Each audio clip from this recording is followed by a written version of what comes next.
Yo mga idol, musta? Mandrag mga sports tuloy nga pala.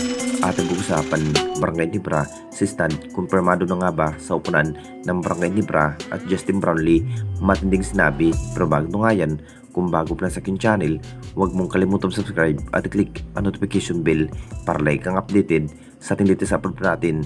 So pagamat masasabing naghahanda na nga rin ang upunan ng ating Barangay Nibra sa panibagong season, hinahangad sana ng ating Jinkings na makuha ang kampyonato ngayong season. Masasabing hard practice pa rin ang mas kinakailangan dapat gawin ng ating Barangay Nibra para makuha ang malaking tagumpay sa ating liga. Ang plano pa rin, kukuha na nga ba ng bagong big man para may makakatamdim. Ito si Japet Aguilar, naging impact na nga rin dahil balak pa rin ng ating Jinkings kukuha na nga ba ang nasabing big man na si Stan mga idol. Ang dating ex-Nibra player, isa pa rin ang Jinkings sa nanghihinayang kung bakit na trade ito si Stan.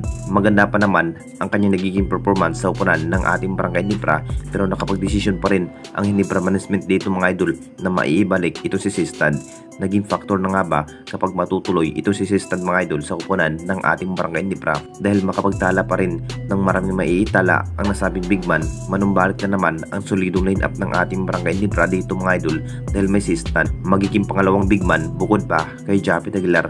Nakita naman nating lahat kung ano ang kayang dapat gawin sa bidid area ang nasabing big man mga idol. Hindi pa rin nagbago ang kanyang lakas at pwersa pa rin sa ilalim.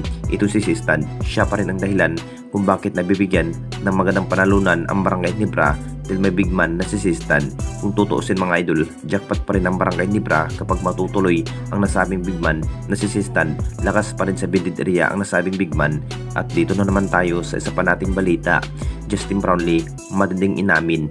Alam na nating lahat mga idol, masasabing handa na nga rin sa pakikipaglaban ang nasabing beast import ay walang iba kundi si Justin Brownlee ng Barangay Nibra. Si Justin Brownlee pa rin ang muling sasabak ng ating national team na Gilas Pilipinas na parang ganado maglaro ang ating beast import na si Justin Brownlee sa ating national team.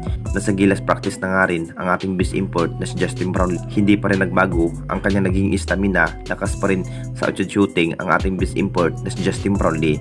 May matinding inamin na nga rin itong si Justin Brownlee mga idol. Siya na nga ba ang magiging import ng ating Barangay Nibra next Governor's Cup mga idol dahil hindi pa rin nabigyan ng kampyonato ni Justin Brownlee ang Barangay Nibra. Marami pa rin ang nasasabi mga idol na parang humihina ng araw si Justin Brownlee kung bakit hindi pa rin nabigyan ni Justin Brownlee ang Barangay Nibra ng magandang history.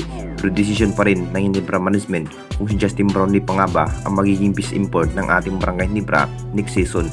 Kung sakaling hindi pa rin si Justin Brownlee ang magiging import, big impact na nga rin.